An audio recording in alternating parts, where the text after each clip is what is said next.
नाही बघा, मी परत परत सांगेन तुम्हाला, संजय राऊतांच्या असल्या कसल्याही वक्तव्याकडं आम्ही कुणीच गांभीर्याने या ठिकाणी बघत नाही. आणि काल याच्या बाबतीत माननीय उपमुख्यमंत्री तथा शिवसेनेचे मुख्य नेते आदरणीय एकनाथजी शिंदे साहेबांनी सांगितलेलं आहे की कुणाला डस्टबिन म्हणायचं, कुणाला कचरा म्हणायचं हा संजय राऊतांचा स्थायी स्वभाव आहे. पण ते जेव्हा आम्हाला कचरा म्हणतात तेव्हा आमच्या मतावरती निवडून आले ना राज्यसभेला, त्यावेळी आम्ही चाललो का? म्हणजे त्यावेळी तर अक्षरशः सर्व आमच्या आमदारांची बिलकुल इच्छा नव्हती त्यांच्या नावापुढे मतदान करायची. पण आदरणीय एकनाथजी शिंदे साहेबांनी त्यावेळी सुद्धा आम्हाला सांगितलं की आपल्याला पक्षाचा आदेश म्हणून राऊतांना मतदान करायचं. मग त्यावेळी आम्ही चाललो.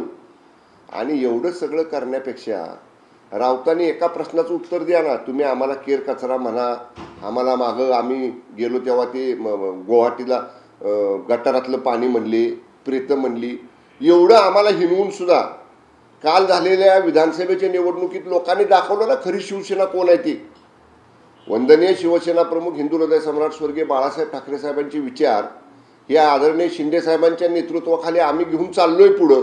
ह्याच्यावर लोकशाही मार्गानं मतदान करून शिक्कामोर्तब जनतेनं केलंय ना. म्हणजे एक प्रकारे ज्या जनतेने आमच्यावर शिक्कामोर्तब करून आम्हाला मान्यता दिली शिवसेना म्हणून, त्यांना कचरा म्हणण्याचा प्रयत्न हे संजय राऊत करतायत. हा संजय राऊतांना आता संजय राऊतना हे काय म्हणतो त्याला आपण हे झालेले आहेत, फ्रस्ट्रेट झालेले आहेत. त्यांचं मानसिक संतुलन आता हळूहळू बिघडायला लागलेलं आहे. कारण एक नवनवं प्रकरण रोज पुढे येते उबाटामधलं, आणि त्याला उत्तर कसं द्यायचं देऊ शकत नाही. मग असं काहीतरी अर्वाच्य भाषा वापरायची, खालच्या थराची भाषा वापरायची आणि लोकांचं लक्ष विचलित करायचं. पण लोकांनी सुद्धा ना संजय राऊतांना गांभीर्याने घ्यायचं आता बंद केले. त्यामुळे त्यांना बोलणं लकलाभ होऊ द्यात. आम्ही लोकांचं काम करत राहू आणि लोक जनता महाराष्ट्रातली शिवसेना म्हणून आदरणीय शिंदे साहेबांच्या नेतृत्वावरती शिक्कामोर्तब केलेला आहे. रायगडवर जी वाघा कुत्र्याची जी समाधी आहे त्यावरनं वाद जे आहे ते प्रतिवाद पाहायला मिळतात. एकीकडे संभाजीराजे म्हणतात की ती समाधी काढली पाहिजे, तर दुसरीकडे संभाजी भिडे यांनी मात्र त्या स्मारक जो कुत्र्याचं स्मारक आहे किंवा समाधी आहे त्याचं समर्थन केलं. हे बघा, रायगड हे संरक्षित स्मारक आहे आणि संरक्षित स्मारक असताना त्या बाबतीतले सगळे निर्णय हे आर्कॉलॉजिकल डिपार्टमेंट, पुरातत्व विभाग हा या ठिकाणी घेत असतो. जुने अभिलेख काय आहेत, या किल्ल्याचा पूर्व इतिहास पुरातत्व विभागाकडे त्याचे काय काय लेखे उपलब्ध आहेत, या सगळ्या गोष्टी पुरातत्व विभाग तपासेल आणि त्या अनुषंगानं त्यांचा जेव्हा अहवाल राज्य सरकारकडे येईल त्यानंतर राज्य सरकार योग्य भूमिका घेईल. आता याच्यावरती वाद उत्पन्न करणं किंवा वाद उपस्थित करणं योग्य नाही. ज्या संरक्षित स्मारकांच्या संदर्भातला निर्णय घेण्याची ज्या अथॉरिटीला अधिकार आहेत ते पुरातत्व विभाग आहे, आर्कॉलॉजिकल डिपार्टमेंट. त्यांच्याकडचा अहवाल येऊ द्यात, त्यांच्याकडचा अभिप्राय येऊ द्यात, मग याच्यावरती निर्णय घेऊ. दिशा सालियन मृत्यू प्रकरणाची पोस्टमॉर्टम रिपोर्ट जो आहे तो पोस्टमॉर्टम रिपोर्ट समोर आला आहे. त्यामध्ये लैंगिक अत्याचार झाले नाही, परंतु तिच्या शरीराला इजा जे आहेत, फ्रॅक्चर जे आहेत ते असल्याची माहिती समोर आली. काय आहे, काल याच्या बाबतीत मी विस्तृत निवेदन सभागृहामध्ये केलेलं आहे.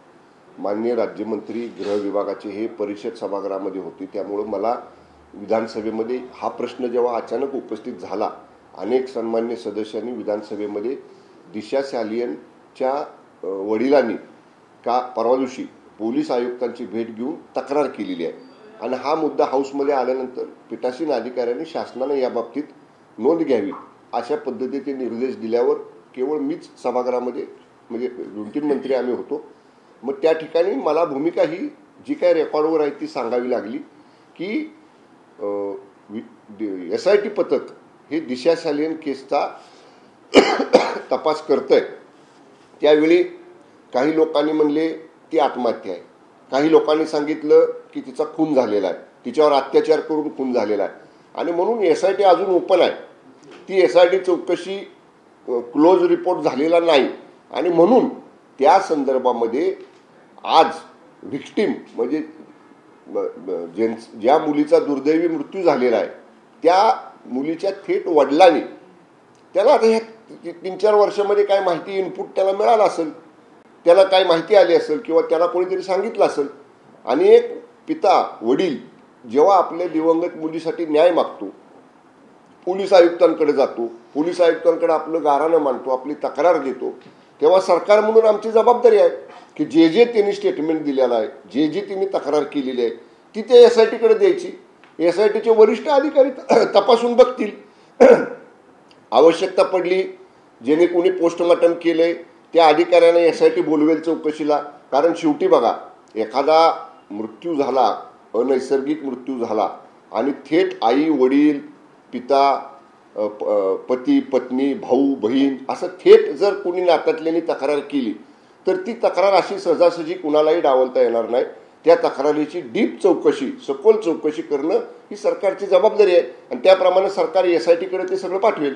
संतोष देशमुख प्रकरणामध्ये आहे ते कुठेतरी त्या आरोपीने आता कबुली दिलेली पाहायला मिळते, कुठेतरी कबुली लवकर दिली असं म्हणायचं. नाही, संतोष देशमुख प्रकरणामध्ये सुद्धा तिथं वरिष्ठ IPS अधिकारी सगळी चौकशी करतात आणि पहिल्या दिवशी सभागृहामध्ये माननीय मुख्यमंत्री तथा गृहमंत्री देवेंद्रजी फडणवीस साहेबांनी सांगितलेलं आहे की एक आरोपी संतोष देशमुख खून प्रकरणातला शोधून काढला जाईल. प्रत्येक अँगलनं त्या खुनाच्या तपासाची यंत्रणा काम करेल आणि वरिष्ठ IPS अधिकाऱ्यांना ह्या सगळ्या प्रकरणात मॉनिटरिंग करण्याचे आदेश माननीय मुख्यमंत्री महोदयांनी दिलेले आहेत. त्यामुळं आता आरोपीची स्टेटमेंट येणं, आरोपीचा जबाब येणं, आरोपीने एखादी गोष्ट कबूल करणं, ती न्यायालयापुढं आणणं, ती पोलीस तपासामध्ये घेणं, हा पोलीस तपासाचा रुटीनचा भाग आहे.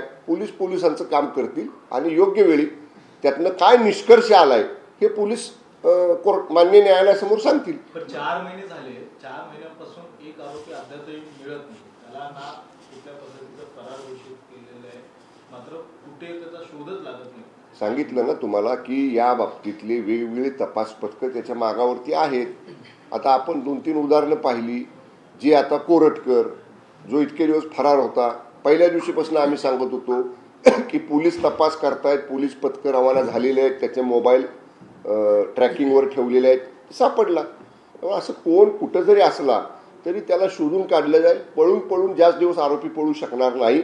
100% महाराष्ट्र पोलीस त्या आरोपीचा शोध घेतील. प्रसाद कोरटकरनी मान्य केलेलं आहे की जो कॉल जो होता तो मीच केला होता असं त्यांनी मान्य केल्याची माहिती समोर आली. कोण म्हटलं? नाही, कोरटकर आता हे बघा, कोरटकर आता पोलीस कस्टडीमध्ये आहे. पोलीस कस्टडीमध्ये एखाद्या आरोपीने पोलिसांपुढे काय स्टेटमेंट दिलं हे ऑफिशियली पोलीस जोपर्यंत बाहेर सांगत नाहीत तोपर्यंत मंत्र्यांनी किंवा सरकारच्या प्रतिनिधींनी त्याच्यावर बोलणं योग्य नाही. तर आता तो माझ्या माहितीनुसार कोल्हापूर पोलिसांच्या ताब्यामध्ये आहे. कोल्हापूर पोलीस त्याचं इन्व्हेस्टिगेशन करतायत. कोल्हापूर पोलिसांचं ऑफिशियल स्टेटमेंट जेव्हा येईल, कारण कसं आहे, आरोपी बऱ्याच वेळा तपासाला गुंगारा देण्यासाठी पोलिसांसमोर एक सांगतात आणि न्यायालयासमोर उभं केलं की तिथं वेगळं सांगतात. हा पूर्वीचा अनेक केसमधला अनुभव आहे.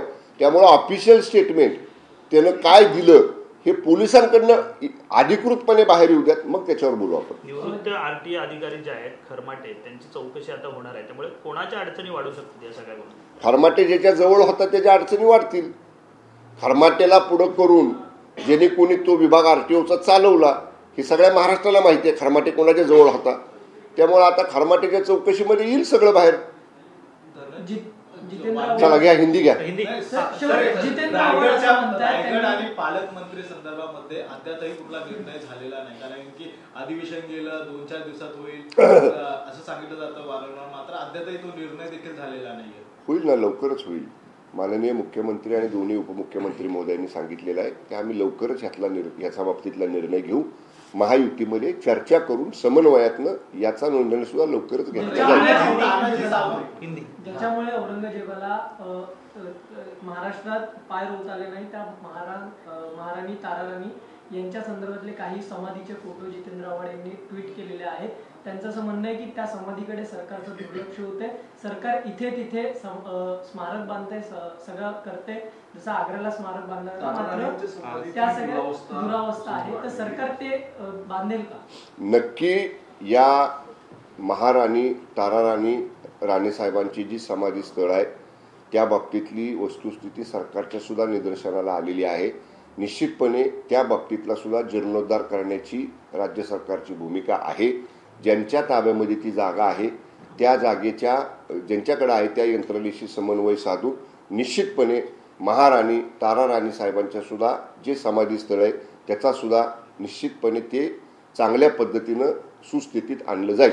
सर, मनसेचा गुढीपाडवा चला आता हिंदी घ्या ना, चला. लास्ट मराठी. मनसेचा गुढीपाडवा मेळावा जो आहे होतोय त्याचा पोस्टर समोर आलेला आहे. यावेळी बाळासाहेबांचा फोटो सुद्धा त्यांनी त्या पोस्टरवर छापला आहे. जेव्हा मनसे स्थापन झाली तेव्हा बाळासाहेब म्हटले होते की माझा फोटो वापरू नको असं राज ठाकरेंना तेव्हा सांगितलं होतं, परंतु यावेळी मात्र फोटो छापलाय मनसे. बघा, आमचं स्पष्ट मत आहे. आम्ही शिवसेना म्हणून जेव्हा बघतो तेव्हा शिवसेना म्हटलं की आमच्यामध्ये जे हिंदुत्वाचे विचार रवलेले आहेत किंवा आमच्यामध्ये जी हिंदुत्वाच्या विचाराची शिकवण आम्हाला सगळ्यांना लहानपणापासून म्हणजे जेव्हापासून आम्ही राजकारणात आलो तेव्हापासून दिलेली आहे ती आदरणीय हिंदू हृदय सम्राट शिवसेना प्रमुख स्वर्गीय बाळासाहेब ठाकरे साहेबांनी दिलेले आहे. ते आमच्या सगळ्यांचं दैवत आहे आणि त्यामुळं वंदनीय बाळासाहेब ठाकरे साहेबांना एका परिवारापुरतं मर्यादित ठेवणं हे अगदी बरोबर नाही. हे आम्ही त्या मताशी बिलकुल सहमत नाही. ते अख्खं जगभर, देशभर, जगभर आज वंदनीय बाळासाहेब ठाकरे साहेबांना वंदन करणारी माणसं आहेत. त्यामुळं आपलं वंदनीय स्थान जे आहे त्यांचा जर आदरानं आपण फोटो वापरला वंदनीय म्हणून तर तो वापरण्याचा अधिकार प्रत्येकाला, त्यांच्या प्रत्येक चाहत्याला, त्यांच्या प्रत्येक अनुयायाला, त्यांच्या विचारावर श्रद्धा असणाऱ्या लोकांना आहे. त्यामुळे यात राज ठाकरे साहेबांनी काही वेगळं केले किंवा मनसेनं काही वेगळं केले असं मानायचं बिलकुल कारण नाही. चलो हिंदी. अरे हिंदी घ्या. माणिकराव कोकाटे कृषी मंत्री आहेत, पण त्यांच्याच नाशिकमध्ये युरिया घोटाळा समोर आलेला आहे. युरिया डम्पिंग मोठ्या आर्थिक व्यवहार केल्याचं समोर आलेलं आहे. आता तेच उत्तर देऊ शकतील ना, त्यांच्या विभागाचं मी कसं उत्तर देणार. कोकाटेंच्या खात्यावर तासुरे उडताना दिसून येत आहे. सहकारी नाही, मला माहीत नाही या प्रकरणाची. आता काल कोकाटे साहेबांना आम्ही एकत्र सभागृहामध्ये होतो. कदाचित काल जर हा विषय माझ्या परिचय आला असता तर मी त्यांच्याशी बोललो असतो. पण एक पारदर्शी काम करणारे मंत्री म्हणून कोकाटे साहेबांना आणि आमदार म्हणून त्यांनी आम्ही अनेक वर्षे एकत्र काम केलेलं आहे. माझे चांगले मित्र आहेत ते. जरूर असं जर काही अनियमितता झाली असेल तर त्या विभागाचे मंत्री म्हणून कोकाटे साहेब त्याच्यात लक्ष घालतील. चलो अभी हिंदी में ले लो. अरे बास ना. तानाजी सावंत कुठे दिसले नाही कारण की सभागृहामध्ये नागपूरला नाही, ते माननीय तानाजी सावंत साहेब अधिवेशनाच्या पहिल्या दुसऱ्या आठवड्यामध्ये आले होते. माननीय शिवसेना मुख्य नेते आणि उपमुख्यमंत्री माननीय एकनाथजी शिंदे साहेबांची त्यांची भेट झाली. अनेक कामांच्या बाबतीत त्यांनी साहेबांशी, शिंदे साहेबांशी चर्चा देखील केली. कदाचित त्यांच्या खूप सहकारी साखर कारखाने, खाजगी साखर कारखाने आहेत, शिक्षण संस्था आहेत, इतर काही महत्त्वाच्या कामामध्ये ते व्यस्त असतील. परंतु 2-3 वेळा ते अधिवेशनामध्ये आलेले होते. साहेबांना, शिंदे साहेबांची त्यांची भेट झालेली, चर्चा देखील झालेली आहे. कुणाल कामरा ने पहले शिंदे जी का अपमान किया और अब निर्मला सीतारमण जो है उनका अपमान करते हुए, मजाक उड़ाते हुए वीडियो उसने पोस्ट किया है. क्या देखिए, इसके ऊपर भी हमने FIR लॉन्च किया है. इसके ऊपर भी पुलिस ने उसको समन्स जारी किया है. एक समन्स दिया, दूसरा भी समन्स दिया है. और अगर वो समन्स मिलने के बाद भी अगर वो पुलिस के सामने जवाब देने के लिए नहीं हाजिर होता है तो वो कहाँ भी हो, पुलिस उसको ढूंढ के लाएगी, उसका इन्वेस्टिगेशन होगा. और ये जो उन्होंने रील बनाया है, ये जो उन्होंने गाना गाया है, ये जो उन्होंने अश्लील भाषा का वापर वहाँ पे किया है, इसके ऊपर कड़क कार्रवाई की जाएगी. विशेषाधिकार हनन का प्रस्ताव मंजूर कर लेगा, माना जाए कि अब कड़ी कार्रवाई होगी, क्योंकि पुलिस के लेकर जो FIR दाखिल हुआ उसको लेकर लगातार कही जा रही कि वो कॉग्निजेबल ऑफेंस नहीं, लेकिन अब चूंकि प्रिविलेज कमेटी ने एक्सेप्ट कर लिया इसको तो अब कड़ी कार्रवाई. देखिए, कल दोनों हाउस में, विधानसभा में भी और विधान परिषद में भी इसका प्रिविलेज मोशन मूव हुआ था और इसके ऊपर रूलिंग भी आया है और ये दोनों हाउस का प्रिविलेज मोशन एक्सेप्ट किया गया है. अभी वो प्रिविलेज कमेटी के पास जाएगा. प्रिविलेज कमेटी के चेयरमैन और मेंबर्स जो है वो उसके ऊपर काम करेंगे और लॉ की तरफ जो हमारे असेंबली और विधानसभा और विधान परिषद के रूल्स है इसके तहत इसके ऊपर आगे की कार्रवाई की जाएगी. गुड़ी पाड़वा को लेकर कई जगहों पर आपकी पार्टी की तरफ से बड़े बड़े पोस्टर्स लगाए कि गर्व से कहो हम हिंदू है. तो जो आपका हिंदुत्व का नारा है उसको लेकर खासतौर पर ठाकरे सेना कह रही कि बनावटी हिंदू है आप लोग, जो है पोस्टर में डाल रहे जबकि असली हिंदू वो है.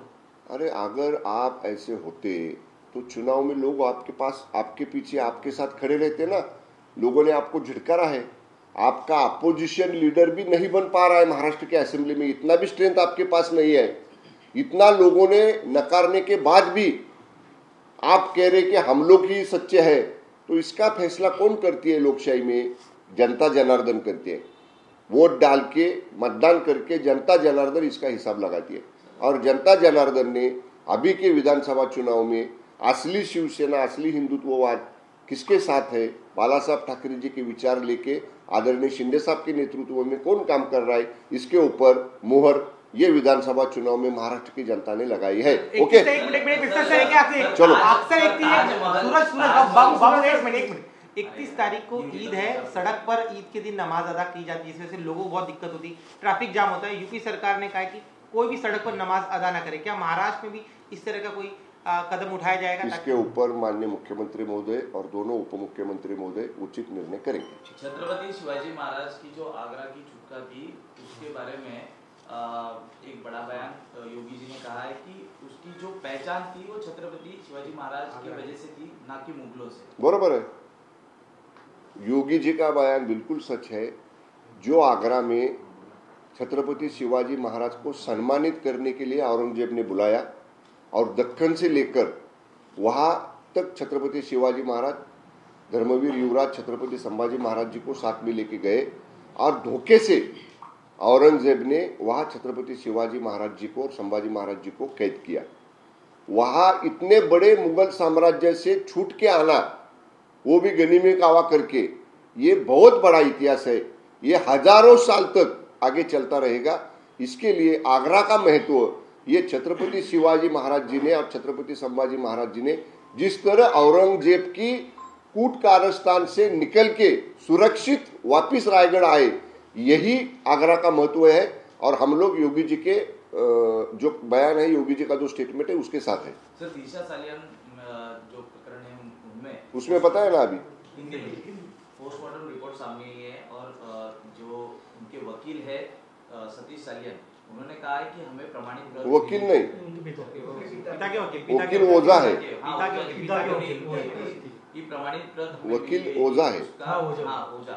उन्होंने कहा है कि कंटेंट सामूहिक बलात्कार और हत्या ये संदेह की पुष्टि करती है, जिसमें बाद मामले को छुपाया गया है। मैं अभी अभी मराठी में बताया, ये इशू असेंबली हाउस में 2 दिन पहले आया था, कल आया था, और ये इशू में बहुत सारे विधायकों ने अपनी बात रखी और इसका आधार लेके रखी कि जो दिशा सालियन है, जिसका मृत्यु हुआ है, जिसका डेथ हुआ है, उनके ठेठ पिताजी ने मुंबई पुलिस कमिश्नर को मिलके उनके पास कंप्लेंट किया है और वो कंप्लेंट में फिर से उन्होंने कहा है कि उनको शक है कि दिशा सालियन का मर्डर हुआ है, उसका खून हुआ है।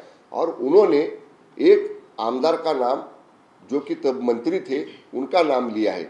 और इसके लिए कल हाउस में हम लोग ने कहा कि जो एसआईटी दिशा सालियन मामले का इन्वेस्टिगेशन कर रही है, उसका फाइनल रिपोर्ट अभी तक पुलिस के गवर्नमेंट के पास नहीं आया है। जो स्टेटमेंट, जो संशय कल दिशा सालियन के पिताजी ने मुंबई पुलिस कमिश्नर के सामने बताया है, वो बात भी अभी एसआईटी जो गठित है, जो ऑनगोइंग है, उसके सामने दिखाई जाएगी। अगर जरूरत पड़े तो जो डॉक्टर ने ये पोस्टमार्टम किया है, उनका भी इन्वेस्टिगेशन शायद अगर जरूरत पड़े तो एसआईटी के ऑफिसर्स कर सकते हैं। एक मराठी प्रकाश आंबेडकर अभी हिंदी हो गए। प्रकाश आंबेडकर बोललेले आहे, सौगाते मोदी हा जेव्हा कार्यक्रम येतो तेव्हा शंका येते, राजकीय दृष्टीने हा केलेला कार्यक्रम आहे, मतांसाठी मुस्लिमांचे लांबून चालत चाललेले आहे, असा प्रकाश आंबेडकर कोण करते असं त्यांचं म्हणणं आहे। महायुतीकडनं नाही, बघा, महायुती कधी जातपात मानत नाही। महायुती सर्व धर्माला, सर्व घटकांना, सर्व जाती धर्माच्या लोकांना योग्य न्याय, समान न्याय देण्याची भूमिका महायुतीची आहे। महायुती कधी जातीपातीचं राजकारण करत नाही। त्यामुळे निश्चितपणे महायुती सगळ्यांना बरोबर घेऊन जाऊन समोर या ठिकाणी सामाजिक सलोखा राज्यामध्ये, देशामध्ये अबाधित राखण्याचं काम देशामध्ये, राज्यामध्ये महायुतीच्या माध्यमातून चालू आहे। असा जातीय तेढ, जातीय विसंवाद, मतभेद असं वक्तव्य करून कुणी निर्माण करू नये। Okay, thank you. साईड ट्रॅक करण्याचं काम भाजप आणि आरएसएस आणि विशेषतः महायुतीकडनं केलं जात असल्याचं देखील ते म्हणताय। सांगितलं ना मी आता, महायुती सर्व जाती धर्मातल्या, सर्व घटकातल्या, सर्व समाजातल्या, सर्व स्तरातल्या लोकांना बरोबर घेऊन त्यांना योग्य न्याय, योग्य त्यांचा प्रत्येकाचा सन्मान राखण्याचं काम महायुती करते आहे। एक शेवटचा प्रश्न कुणाल कामराबाबत आहे। वारंवार कुणाल कामराकडनं आक्षेपार्ह पोस्ट अजूनही सुरू आहेत. एकनाथ शिंदे यांच्याविषयी केल्यानंतर अर्थमंत्री निर्मला सीतारामन असो, पंतप्रधान नरेंद्र मोदी असो, त्याचबरोबर यासह इतर लोकांवरती देखील अजूनही पोस्ट केलेच जात आहेत. तानाशाह म्हणत आहेत ते मोदींना. नाही, याचा अर्थ या कुणाल कामराला आता जी 3rd डिग्री असती पोलिसांची, त्या 3rd डिग्रीचा वापर त्या कुणाल कामरा बाबतीत करावा लागेल. तो आता कुठल्या तरी बेळ्यात लपून बसलाय, ते काय सापडलेला नाही. आमच्या शिवसैनिकांनी त्याला उघडा आव्हान, ओपन आव्हान दिलेलं आहे. हे बघा, आता आम्ही मंत्री जरी असलो तरी आम्ही वंदनीय बाळासाहेब ठाकरे साहेबांचे, धर्मवीर आनंद दिघे साहेबांचे शिवसैनिक आदी आहेत. आम्हाला माननीय मुख्यमंत्री, दोन्ही उपमुख्यमंत्र्यांनी संयम बाळगायचं सांगितलं ह्या प्रकरणात, म्हणून आम्ही शांत आहे. शिवसैनिक म्हणून जर आम्ही रस्त्यावर आलो तर ह्यो कामरा कुठल्या गल्ली बोळात आणि बिळात जरी लपला असला तरी त्याच्या शेपटाला धरून त्याला फरफटत आणून आपटायची ताकद शिवसैनिकामध्ये आहे. पण मंत्री म्हणून आम्हाला ते करता येत नसल्यामुळं मर्यादा आहेत. आम्ही आता पोलिसांना सांगू की आमच्यासुद्धा सहनशीलतेचा अंत बघू नका, त्याला आता आहे तिथून उचला. आणि मग पोलिसांची टायरातली जी भूमिका असती, तुम्हाला सगळ्यांना माहिती आहे, त्या टायरातल्या प्रसाद त्याला एकदा द्या, हे आता सांगावं लागेल पोलिसांना.